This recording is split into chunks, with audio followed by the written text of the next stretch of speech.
Welcome back, ladies and gentlemen, to another episode of the Unlaced podcast. If you are new here, thank you so much for coming along. Please give us a like and subscribe. It's how we grow. And obviously for everyone coming back, you know, as I always say, I absolutely love you. We've had a big year on the Unlaced podcast. We're coming into the close of the year as we near Christmas. And last week was a big episode with Isaac Quaynor from Collingwood, a superstar, great kid, a very humble athlete. So go back and check that episode out. Now, this week is a big episode because everyone knows I'm a football guy. I love football in this country and also a Melbourne Victory fan as well. And I've watched this guy for 7-8 years now. He's been in the A-League and one of the best players we've ever had in regards to an import coming in, making an impact to the culture of football, to the league of football, and even now a Socceroo in Bruno Fornaroli. So my friend, welcome to the show. Thank you very much. Thank you very much. You got some good English, man. We were speaking before. I was shocked. I improved after 7 years. I know what I mean? I know. But it was tough because I learned in the change room. So imagine the first couple of years was tough for me. Almost the worst place to learn English, I think. Imagine because you learn the bad things. The bad things. Yeah, exactly. But you know, I always try to say to my teammates, all right. Yeah. If I say something wrong, laugh with me, but let me know how you have to do it, you know? Yeah. So, but look, I'm pretty confident now and I try to keep learning, of course. So when you first came to Melbourne City, which I think was 2015, how did you communicate with the coach?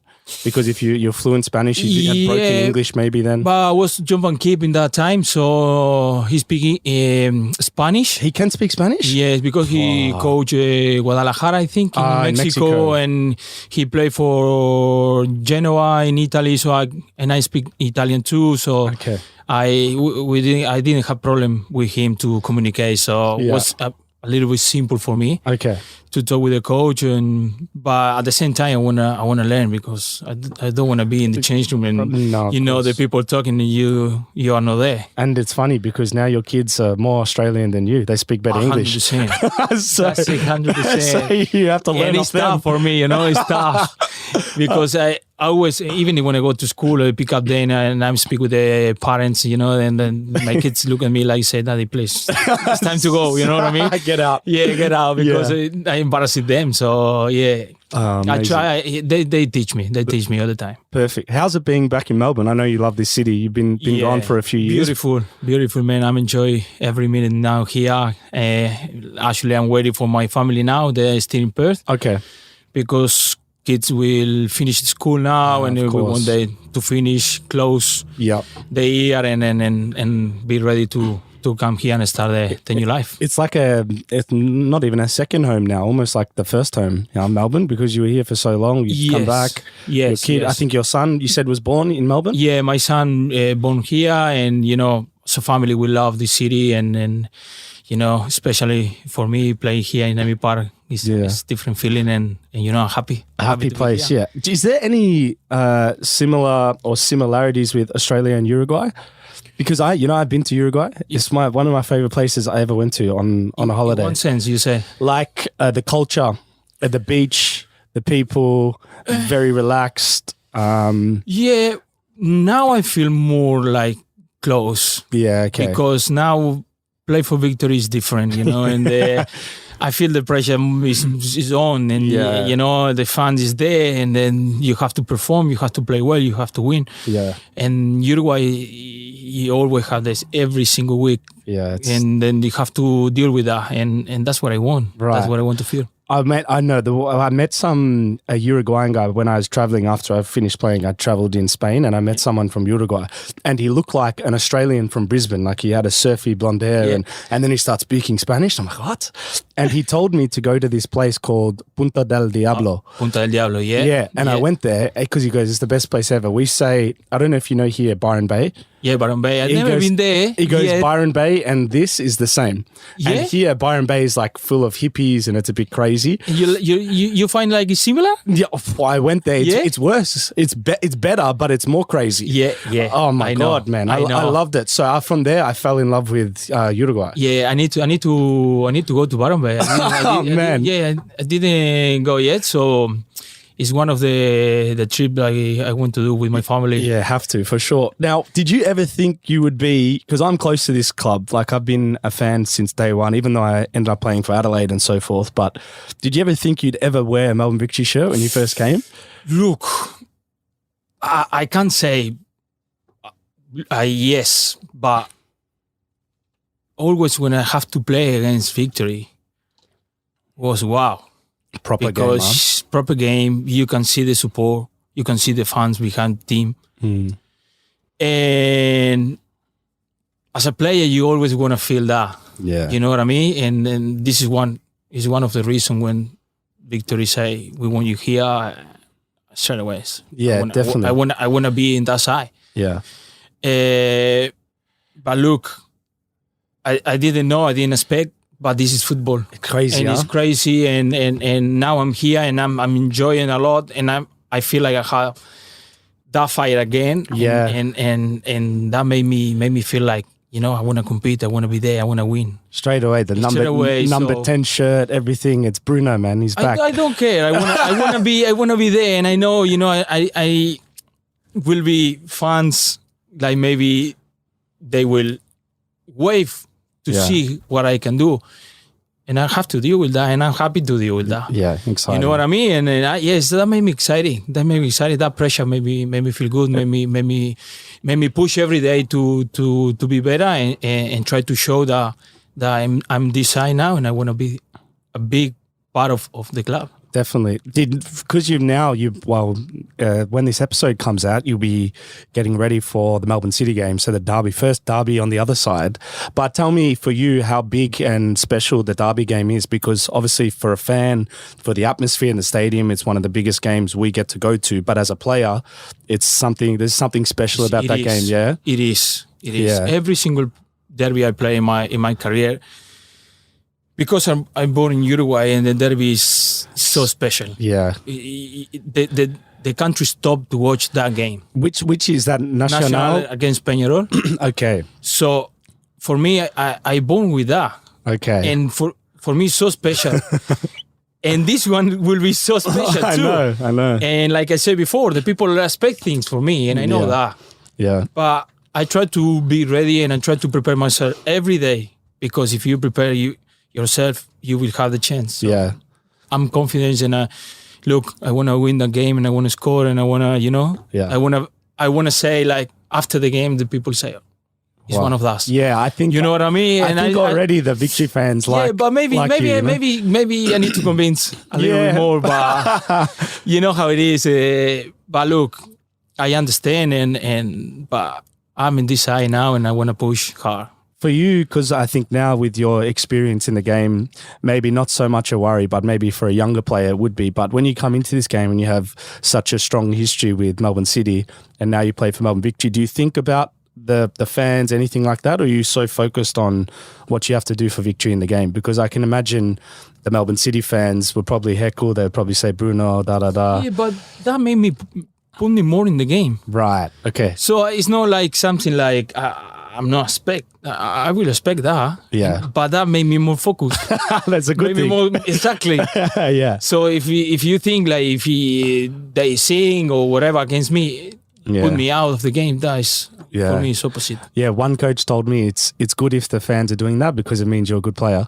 If they say nothing, then 100%. You're not good. 100%. So it's a compliment. You know? The same was as soon as I arrived here, you know, the people was not that thing like you do well before. Yeah. You know what I mean? So, but I don't know. Tell me. You say you are. I don't know. I think I know Victory fans straight away from the first, because not just saying this, because the first game you come on, the crowd. I don't know if you realize, but you know, it was me on the microphone. I say you come on, and you when you score, I said number 10, Bruno. That's me. Realize that. Yeah, that's me. Yeah. Okay. So, but then when I said this, the crowd went. Yeah. So I was like, they didn't do that for, not saying they don't love the other players, but there was a louder, scream. Look, I feel the support as soon as they know I will come here in the media. You know, I can feel that support straight away. Yeah. So, and that made me feel confident, made me feel happy, made me, you know. And after score that first goal and then celebrate in front of the fans. Yeah, and that was, and actually I was on the bench. Yeah. And I talked with my teammates and I say, all right, we start the game and we go for that side. And I say, wow, that's big. Yeah. Because when we go for that side in the second half, and it's perfect to score in that side. Perfect, because, all the fun is behind the goal. Correct. So I start to smell something already. I know. So I said, I don't know, it's my thing. And I said to the boys, I will score in that side already. And you did. I don't know how many minutes you were on, but straight away. The penalty. I think it was 20 minutes in total, Yeah. Perfect, man. It was the perfect start. I think we know, because with the experience in the A-League, everyone always hears about Popper and how fit he makes all the players, how he coaches them, how everyone has to be very disciplined. Yep. So when you come, maybe you already knew these things, but now you've spent some weeks with him. What's that been like working with him? Oh, look, was a couple of options when they know I will not continue in Perth, but that was one of the reasons also because I say yes to come here, because I know him and I know how hard he push the players, how hard he will push me to be on my best. Yeah. And that's what I want. Yeah. I couldn't choose a easy option. Yeah. But it's not me. It's not you, yeah. It's not me. Like I said before, I want that feeling again. I want that fire, and I know he will prepare me for that. Yeah. And I know also could be, if I didn't make the Socceroos, I will have the break to make myself ready to the second part of the year. Yeah. So it was perfect for me, and I feel much confident now about physical and also I feel like more inside the team with the players, and it was pretty simple because I know most of them. The A-League, you know a lot. More, huh? Yeah, and or if you play with them or you fight with them. So it doesn't matter. Same, yeah. Yeah. So Broxy was one of I fight every single time, and now we are close. I can imagine, huh? I say, Broxy, now look, it's done. It's done. With you now. Yeah, but it's something like that make the game beautiful and it's great. Yeah, it's exciting. I think all the Victory fans are excited. Next time, so I do the home game. So next time when you score in the home game, I'm going to go crazy beautiful. For you on the microphone. Yeah, for sure. For a special one now for you. Yeah, that's good. And the fans will love it. But because you've played now a few teams, obviously you had a big career, which I want to talk about, particularly in South America and in Europe. But just in the A-League, you've played for a few clubs now. For you, when you come into Victory and you see the club, the facilities, obviously the professionalism, everything, for you, what was the most impressive thing that you maybe saw a difference? Yeah, as soon as I walk in, I say, that's different.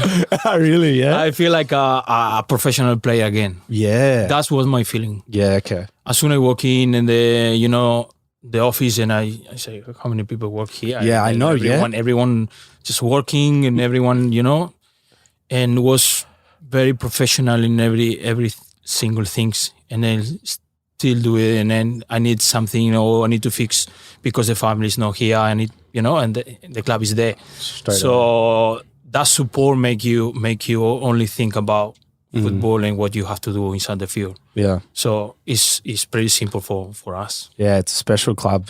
I think for me, and I mentioned I would ask this just to speak on your time in Perth Glory, but I'm amazed because if you look at your record there, I think goal every 2 games for 70 games. So it's a lot of goals. Yeah. You went there and you did what they paid you to do, but from everyone on the outside, maybe for you different, it was a surprise to see you leave at the start of the season. When was that sort of clear to you that there's no future here? Look, was a couple of years like I have offers to leave, and the club was in a great position. But I always try to believe in the change. Try to believe in what they say. Next year, and I think I arrived in a point like I couldn't deal anymore with that. Yeah, okay. Nothing changing. Nothing changed, and enough is enough. And when you give everything, and nothing changed, and you can see they are in a different way. It's time to leave. Yeah, it's hard. And it's tough. It's tough. Trust me, was hard for me because I did everything. Yeah, and more, and more, and more. No, I don't talk about on the field. On the field. Off the field, you mean? Exactly. Ah, right. Okay. So sometimes, and I understand it's football, and sometimes it's business. Sometimes it's not about win or lose. It's just business, and I don't want to be part of that. And look, I prefer to take another way, and be competitive, and be that guy who wanna win and who wanna win trophies and who wanna play every single game, and I wanna enjoy my game again. So I think was a great time to live. And look, maybe no one's know, but was the chance maybe to come early and the things nothing fixed, but before they try to do things with me that was not great. And then look, at the end, I always say in football is a very, very small world. Very small world. And everyone who is who inside the football. So I don't need to say was their fault, was my fault, I'm a good guy or I'm a bad guy. Everyone know who is who in football. Yeah. So that made me feel relaxed, made me feel calm with myself because I know who I am. Yeah. And that's it. I move forward and I'm here and I'm enjoying what I do now. It couldn't have been, I think, a better solution for you and Melbourne victory. Look, it's perfect, really. Perfect for I think it was perfect for everyone. Yeah, lucky for everyone. Well, unlucky Perth, but actually, I want to talk about for me because obviously you're close to the Socceroos and obviously Uruguay, but the World Cup. Have you been watching any of this? Yeah, of course. Are you disappointed with Uruguay? What's your feeling there? It was tough. As you know, we are a small country, but we have big passion. Yeah, but this is what amazing. Massive. Small country, but so much talent. So much because it's the number one sport and the second and the third. Everyone play football. Yeah. Everyone know about football. It's 3 million coaches there and everyone, really? pretend to know. But because what is the population for 3.5 million? So Melbourne has more. Wow, Melbourne has double almost. Exactly. Yeah. Oh my so you God, don't that's respect. How many players is around the world in the big leagues and play. It's amazing. So it's crazy. It's crazy, and it's a big disappointment for because especially because will be the last World Cup for many of them. Yeah, which they did very, very well for our national team, and still finish their career in the national team in that way was sad, Yeah, I think one of my favorite players in the world right now is Valverde for Real Madrid. That's top. But I think maybe the best in his position before the World Cup. I always in contact with my family in Uruguay, and then I read the newspapers there, and the people talk bad about him, like he have a bad World Cup, and it's what are you watching? No way. This guy just go up and down, bring the ball, shoot, go back. I don't know, fight for. What do you mean have a bad World Cup? Yeah, he's unbelievable. So, but that's the pressure that you have there. Yeah. You know what I mean? It doesn't matter what you do if the result is not win. Is it different there than it is here? Yeah. So much worse in Uruguay, the expectation, the pressure? Oh yeah, you can see it. Here we are happy with what the national team did. Yeah. Which is very, very good, and I'm proud, and I know the boys, and I'm happy for everyone, but the expectation is if we go out of the four, like you will say, wow, it's already a great World Cup. Great tournament, yeah. You know what I mean? Yeah, of course. In Uruguay, that's normal. That have to be normal, and then you have to. Yeah, keep going. Yeah, keep going. Yeah, because that's what I expected. I expected maybe. I didn't know because I haven't seen, obviously, and I know you have a connection with Luis Suarez, but I haven't seen him play since he's been to Nacional. So I didn't know if he was going to be like firing and ready. But even on paper, the team was still good, So I was shocked they didn't get out. But sometimes this happens in the World Cup. Sometimes and I think sometimes when it's like this, you play with too much passion, and you forget to play with structure. Yeah, and that could be hard. You know what I mean? Yeah. And I think that happened with Uruguay. That happened with Argentina in the first game. Yes, there was in the rush. I don't know why, and the panic, and it's the first game. Yeah. You know what I mean? Tranquilo. And they say, "Oh, tranquilo, we find a way," and then we score, and then you go again. Yeah. So I think Uruguay couldn't do that. Okay. And after the pressure was too much. Too much. Yeah, and I think the last game they played well. Couple of bad decisions for the referee, and you can see, and but that's football, and is what it is. What about the Socceroos? We spoke in our country. I think what's interesting, because you're close to this team and obviously played with Graham Arnold. A lot of the players in the team, or the selection for the World Cup, everyone was giving shit, to Graham Arnold, saying, no, there's not enough experience, there's not enough of the bigger players playing in the top leagues in Europe and stuff like this. But they surprised everyone and got out of the group. For you, was it a surprise, because you've been close to the national team, the culture Graham Arnold tried to create? Look, was no surprise, because I know the players, I know Arnie, and, his mentality and what he won. So, and I know that group, especially. Yeah. And I think after the game against Peru, the confidence was in the air, and they say, okay, we can compete. Yeah. Why not? Yeah, why not? Exactly. And that they put this into the World Cup. Correct. And it was not easy, because after the first game, and you lose, come back, play well. And actually, the last game they played against Argentina, we didn't stay back. No. Which is we impressive. make Argentina play bad. Yeah. Because first 45 minutes, they couldn't find the solution. Yeah. Yeah. Of course, you have the best player in the world, and one touch, and was alone. That was the difference. That was the difference, I think. Just him. That's just the him. football. But you know what I mean? I think what the Socceroos did now need to help the football in general in Australia. Yeah. Grow.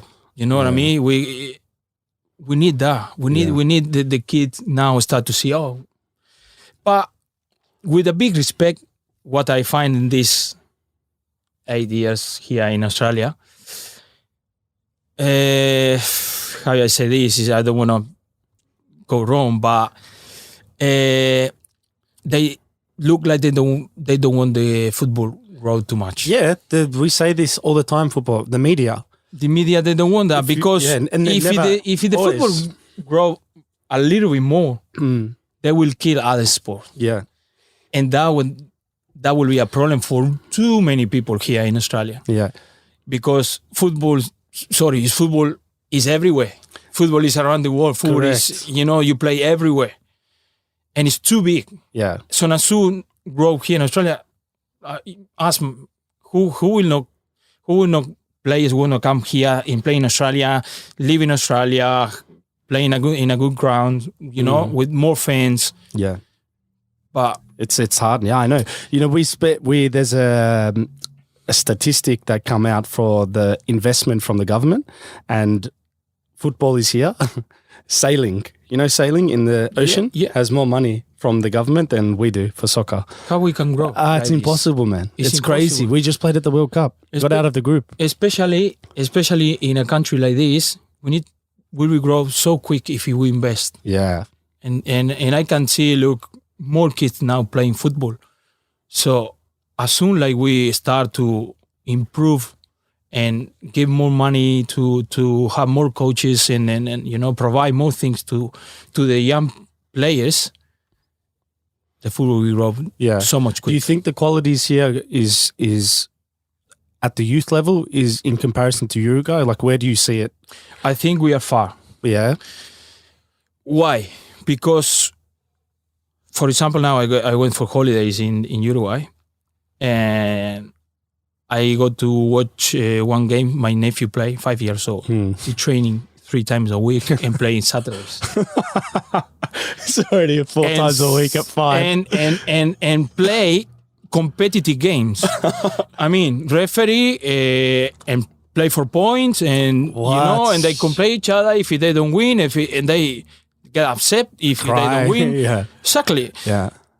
And here, until like 10, 12, you still decide if you want to play football or you want to play cricket or you want to play footy. Yeah. Too late. Yeah. It's too late. Yeah. I moved from my city to Montevideo when I was 12. So to play football, I left my family. Really? Just to play football. 12 years old, you've 12. moved. So that's like here for Australian people, it's like moving from Melbourne to Queensland. Exactly. For a sport at 12. Exactly. If you have to move there and play for some club and live there with the other kids for the other city and just training and play and go to school. Oh my God. So, and here you can see the kids, it's still decide if you want to play. They still don't know. Yeah. Yeah, and another thing like I find, and it's like we play for something different, for different reasons. You know what I mean? The life is no easy, and you always give extra to help your family to get out of that situation, and you know what I mean? And here, sometimes if you want to talk in that way, the place will look at you and say, have a better life if you have not played football. Then. Yeah. So, you know what I mean? It's true. So it's tough, but you need to have that fire. You need to have that fire, because otherwise you will go one day Europe and you will return. Yeah. Straight away. Which happens a lot here. Every time almost for some because players. The competition there is so high. It's so high. Yeah. It's so high. Yeah. No one will look. If you don't play, I will play. Yeah. You know what I mean? It's different. Yeah. So this is one thing. Like always, I try to teach the young players and say, look, if you're here, give your best. Yeah. Correct. Give your best. Yeah. That's it. It doesn't matter if you have better life or no outside or. Otherwise, choose another sport. Yeah, just it makes better. It's true, it makes better because you waste your time. Yeah. You know what I mean? Just do your best. Do your best. That's well said. Well said. Do you know we speak about football is a funny, crazy game, but I want to speak on, is Salto, is how you say? Yeah, I talk about Salto in a sec, but it's crazy when you think you're from Salto in Uruguay and you've played for the Socceroos as the oldest player in our history, but still you played for Australia. Do you know what I mean? Like when you're 17, 18, playing for Nacional, making your debut into the big division there, you never think you play for this country. Do you know what I mean? And you have. No, it's crazy. When did you know it was possible for you to play for the Socceroos and actually for the coach to give you this call? Look, after my first couple of years here, we always joke if I can go to the Socceroos, but the FIFA rules don't let me play for Socceroos in that moment. Actually, I spoke with my lawyers and then I say if is any chance like we can change this, or because I want to be available to play. After will be the coach decision if you pick up or not. But just to be eligible. Exactly. Yeah. But after the FIFA changed the rule, so I remember to Terry McFlynn was a sport director in Perth. I say, man, I think I can play for Socceroos now if they want me, and I want. That's what I want. I want to do a good season, and I want to play for this country. I feel part of the country. My son is born here. My family, my kids don't want to come back to Uruguay. So I have many reasons. And he say, "You sure?" Yeah, I say, "Look, that's what I want." Yeah, man. And they start everything.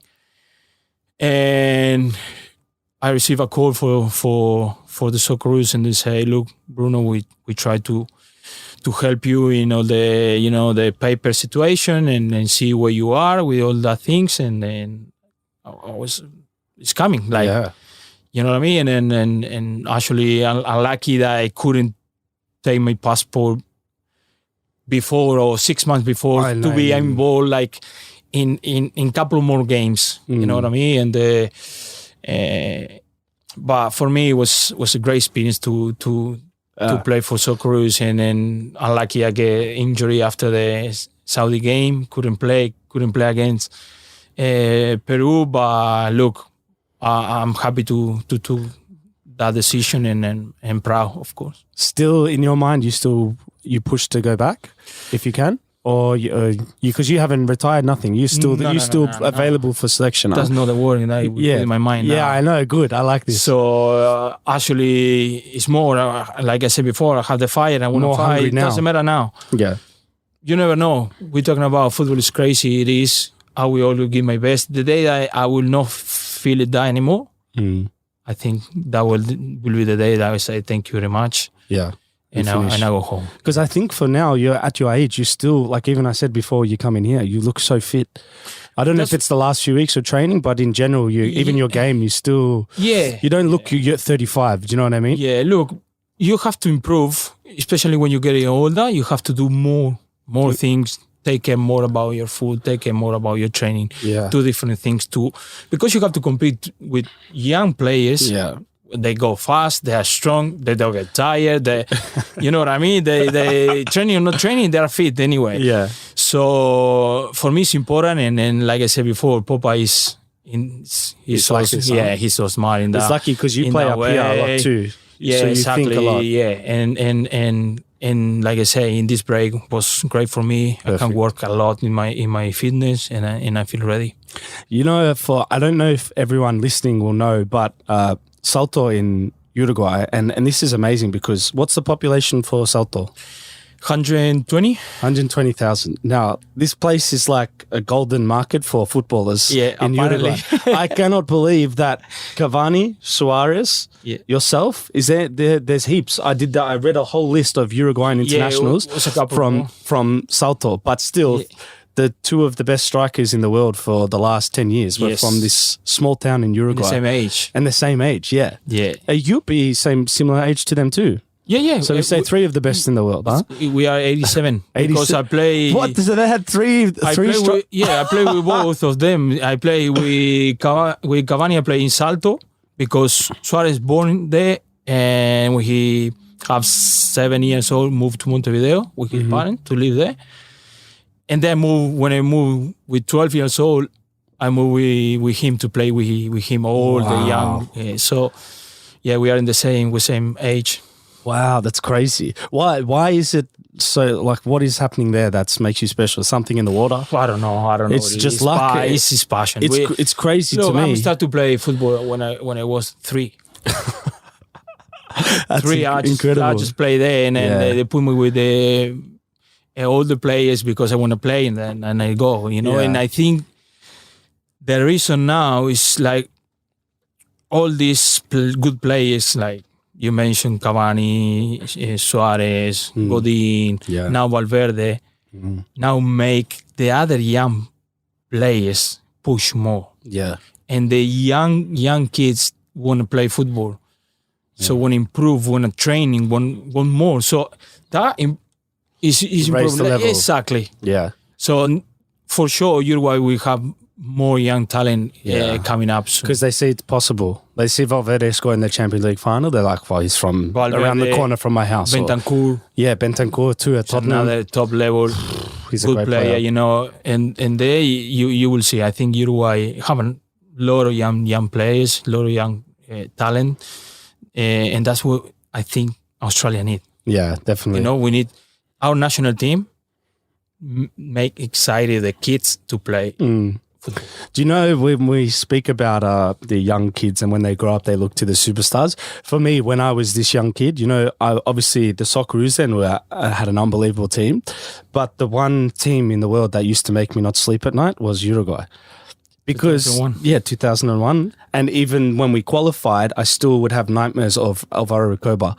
Because if he had a free kick or any little bit of space, as a kid, I was like, he was like a villain, He's incredible. I was at the stadium that game. In 2001? Yes. Wow. Yes. It was amazing. Like I say, that you say, wow, what is this? Yeah. You know what I mean? And I have the chance to training with Alvaro in Montevideo. And I remember one day we stopped training and we stayed there to finish, to do more shots. And if you score, you keep going, Yeah. And Alvaro started to shoot, and I just put one corner, goal. Now they say I go to the other corner, goal, and you're waiting there just to look him He was unbelievable. He said to the goalkeeper get angry and say, "It's not your fault. I'm too good. It's not your fault. Doesn't matter." You know what I mean? Look, it's that kind of player like you can watch them all day and learn from them. Yeah. But they have something special. Yeah, he broke my heart, man, a lot of times. Yeah, he played for Inter Milan, and then 2001 we didn't qualify. Yeah. So we in Australia, it's funny because you're here now in Australia, and we used to hate Uruguay because I was in Uruguay when 2006. Yeah, which was probably was tough. Yeah, okay. Was very tough. Okay, so it works both ways. Yes, this is football. You see? Okay. I found an interesting story, and I know we mentioned you played with Luis Suarez, but I think there's one famous story I got told about. I don't know if it's true. Was when you were at Melbourne City? I think maybe you were injured at the time. And you spoke to now the media manager of Melbourne Victory, Pav, who was at Melbourne City. And whilst you were watching the game or something, you got a message from Luis Suarez. And he was playing for Barcelona at the time with Messi and everyone. But I think they were either on the team bus or in the hotel. They was in the hotel doing massage because they played the derby. At the Bernabeu, no? Yeah, the Bernabeu. El Clásico. And he said, look, are we watching the... Melbourne Derby just to learn before our game. He's watching the Melbourne Derby. He was watching the Melbourne Derby before the El Clásico game at the team hotel. He took a picture of the TV and sent me. What the fuck, man? Yes. It was luck on the TV, or he wanted to watch because he know I'm here and he love look, but is that guy? He know everything. Ah, man. You say that he don't care? No. He know everything. Really? Yeah, and then actually when I was close to be a Socceroos, that I know that can happen, I didn't say anything. And I don't know how he found, and he texted to me, and we have a group with another friend, and he texted to me, and he said like, he don't want to tell us, or... He knew. Yeah, he knew. I don't know why. How? He know everything. Was he happy for you? Or was he upset? Because he looks like he's very proud, Uruguayan, but... No, he knows me well, and he was very, very proud, of course. Man. And then actually he texted me like, "How was the ankle? You will make it or no? You will make it." Like he was more worried about because he want me to make the Socceroos and go to the World. So for sure, easy for you to answer. The most famous person in your phone is Luis Suarez, one of the best strikers in the history of the game. Yeah, but for me, it's a friend. Yeah, you know what I mean. You don't see him like this. No, it's crazy. No. Yeah, no, but of because course. I know him for many years, and I see him like as a normal guy. But I understand how big it is. Yeah, he's amazing. Well, speaking of now, because he's gone back to Nacional, the biggest club, one of the biggest clubs in Uruguay. It's a place you started your career. Yep. You scored a lot of goals there. How old were you when you started playing for them? 17? I made my debut in 17 years old. So you're almost still a kid. Yeah, still a kid, but big dreams. Yeah, big dreams. Big kids, but with a big dream. This was amazing for me because you played there. I think you obviously must have played well, and I think you were scoring goals, but maybe 1 or 2 seasons you were there, and then Sampdoria in Serie A. Big 3 million euros, just bang. Yes, that's incredible to me. So were you still teenager, or were you 20, 21? I was 20. 20, yeah. And you got to move to Serie A. Yeah. The biggest league in Italy. Yeah. So in that moment, Italy was the number one. Yeah, it was. Yeah. Inter Milan, AC Milan, Mourinho was there. Exactly. It was. That Milan was scary. Scary. Yeah. Every single play was top players, and for me it was crazy because you always dream we play in Europe, but how quick is football? How quick change for good things or for bad things? Yeah, it's crazy. It's crazy. So I remember I have a meeting with our president, and they come to me and say, "Look, the club need the money, and we have a big offer, and then I need you to say yes." It's not like, you know what I mean, and for me it was no simple decision because I have to move with 20 years old. Like even with my personality, I think like I have 30. No, I'm still young. I need to learn. And actually when I arrived there, the coach talked to me that you are young, you need to go slow. But for me, it was tough. Yeah. Because I play every single game in Uruguay. I play Libertadores and I play derbies, and then derbies day is 60, 65. Wow. But with real pressure. The fans kill each other before the game or after the game. Yeah. So don't tell me I'm a young kid. Yeah. Well, I'm not ready to play. Yeah. That was my mentality, Right. And it was tough to deal with that. Right. So when you get to Sampdoria, they're telling you you're still young, you need still time. But you're time. thinking, well, in Uruguay, I'm playing in front of massive crowds in the Copa Libertadores. Yeah, they're talking about pressure to me. Yeah, so you're like, that's pressure back there. Exactly. Pressure's there, not here. Yeah. So don't treat me like a young kid. I don't want that. Yeah. You know what I mean? But I couldn't understand at that point, like, I shouldn't wait more and be more stable patient. And say, look, patient. And this is why I went to San Lorenzo alone. Yeah. To have minutes because I want to play. I don't want to play 5 minutes and be on the bench. Yeah. Was the standard big jump? Because at that time, as you said, Serie A was maybe the best in the world. I remember my first game was against Inter. We play at home, and I remember to... Is this the Inter with Milito, Maicon, Crespo, Stankovic, Ibrahimovic, Zanetti. Wow! And I remember that game where we walk into the field to do the warm up, and I just saw the Inter Milan players just walk in, and I look at them and say, "Wow, they are big." You know what I mean? And I feel like it's the first time in my career like I feel like small. Yeah, feel small. The day you play, you forget. Yeah, but you see they ready. Their whole team was big physically. Big, massive. Massive. Oh my God.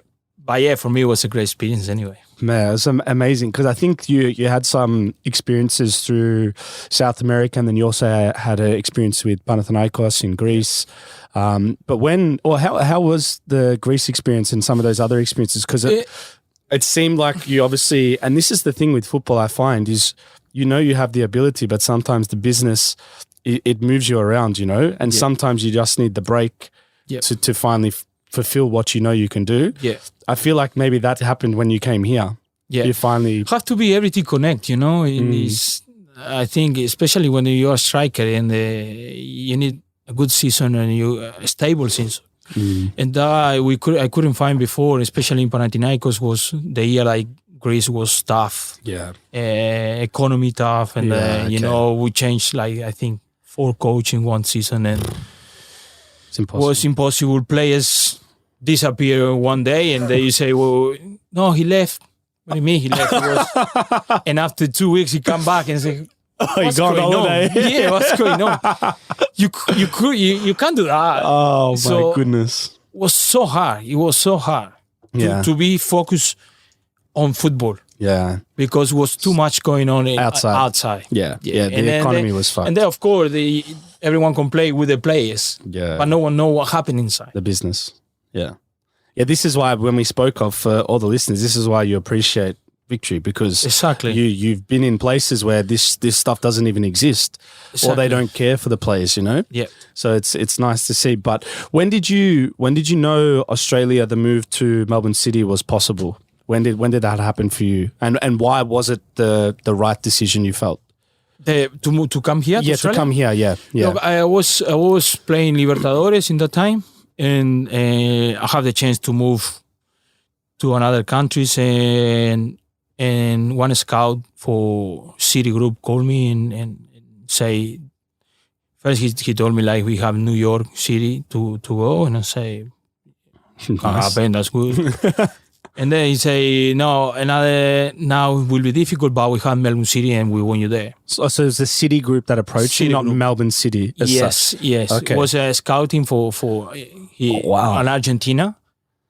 Who contact me to come here. Yeah, and I say, look, I'm no. Don't want to, no. You said no first to Melbourne City, Australia. To Australia football, I say no. Yeah. Understood. I don't know the league. I don't know anything. And look, was like 2 weeks like this, and I have other offers and even economy much better than to move my family to Australia. And say why we want to take that decision. You know, it's too. And they show me all the project. They make me fly to Manchester to show me everything. No way. Yeah, was so once they do the woo. We call this in Australia. Exactly. They wooed you. Yeah, and I spoke with my wife, and we saw Melbourne was the best year. Was the best city for the most livable city. 6 years in a row and something like that. And say, okay, but I want to compete. So I say, look, I want to open doors. Maybe Australia, I don't know if it's the best place to play football, but I will open like other teams around Asia or you know what I mean. Say other opportunities. I wanna go there and compete. I don't want to be there just to live the life. And that's it. And say, okay, it happened. That happened. How old were you at this point? 2014, 15, is when this would have happened. This happened. Yeah, so 15, 7 years. So 15. You were still 27, 28. 27, yeah. So you're in the perfect age. So it's this. Yeah. This is why I find this interesting, because for a striker, around then is like when you want to be playing your best football around. You know. Yeah. So it was a big decision, but the seasons you had, I don't know if you knew you could do it, but I feel like you did. But that were pretty special for the whole A-League. Yeah, but that was my mentality. Like I said before, I don't want to go there to live it just in the because best you could have, world. you know. Exactly. Yeah. I just go there because I want to compete. Yeah. And if you have to smash the league and try to do it, I will do it. Yeah. So that I think at the end made it different. Yeah. Well, your first season, you won the Golden Boot, or was that the second first season? Yeah. 23 goals in 28 games. Yeah. Fucking hell, man. That was good. Yeah. Highly. I wish I could repeat that. Unbelievable, man. That was it. That was one of the most special seasons. I think you scored and all types of goals too. You know. Yeah. Good like goals. Here, there, everywhere, inside the box, outside, free kick, left foot, right header. It was like the perfect striker. You know. Yeah, that was amazing year, and I feel. Look, I have to tell you, the coach was so important for me in that point. You know what I mean? Ivan Kip helped me a lot. Everyone speaks highly of him. Yeah. He's obviously. For me, was top. He was good coach for you. What was sort of, when you look back, what was some of the most memorable experiences early in Australia for you, on the field, off the field? Because the good thing for me was I still enjoy with my family. Yeah. Which that cannot happen in another league. Yeah. If we will play in Derby in Uruguay, you cannot bring your family to the stadium. Really? No, really impossible. Impossible. I will not be comfortable. You not relax on the field? No.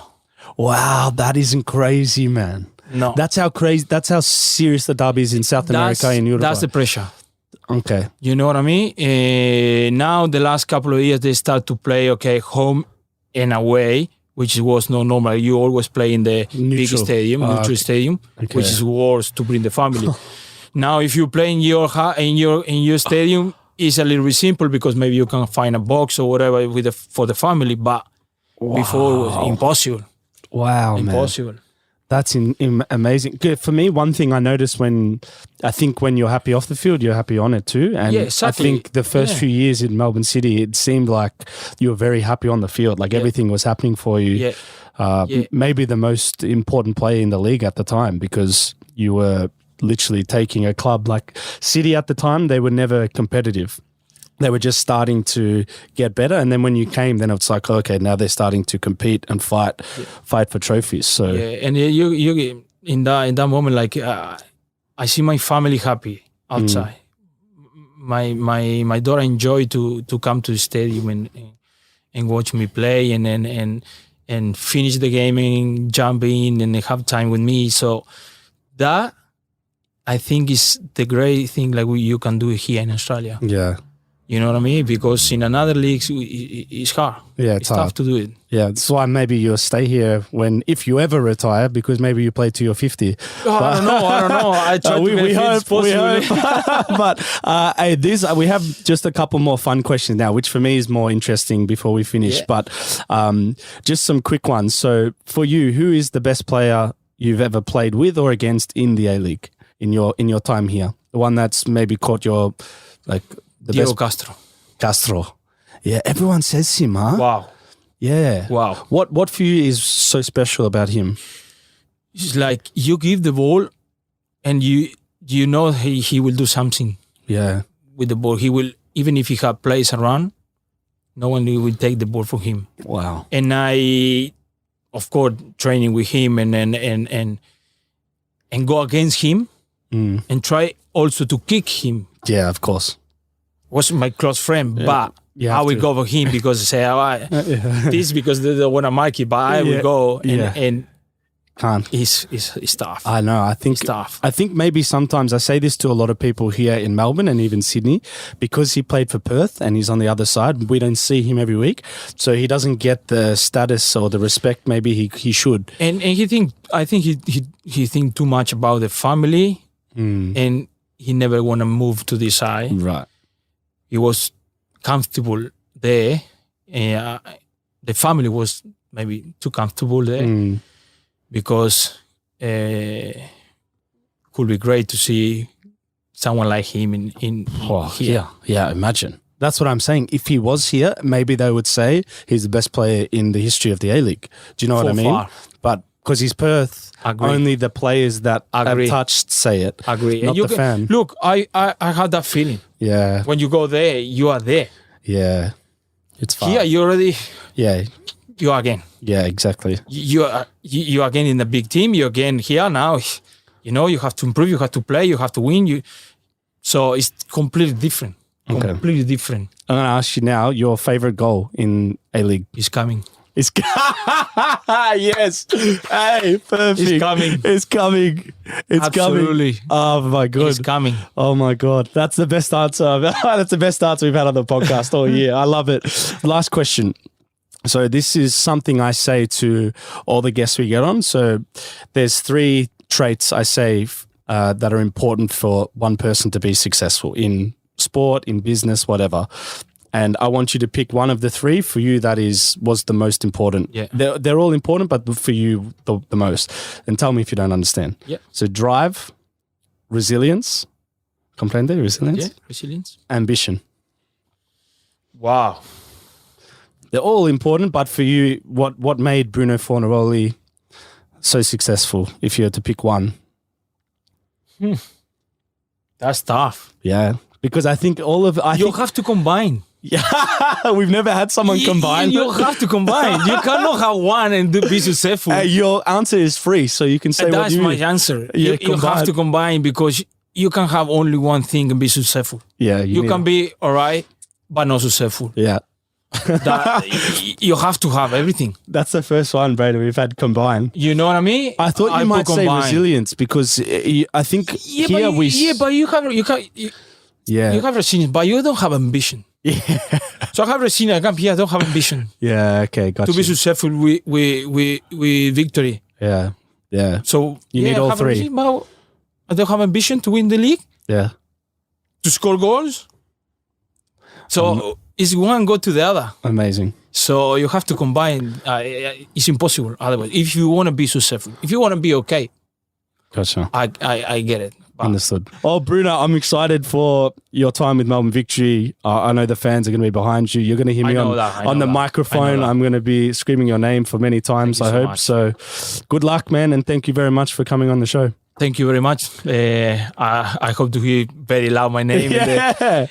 Look, I have to say thank you to the club, to especially, like you say, the fans, man. And as soon like they know I will come here, I can feel that support, and after the first game was amazing. And look, I have the feeling that they come good things for the club, for me, and look, we work together now, and I hope like we can win something special for the club. Bueno, vamos arriba. Vamos. There we go.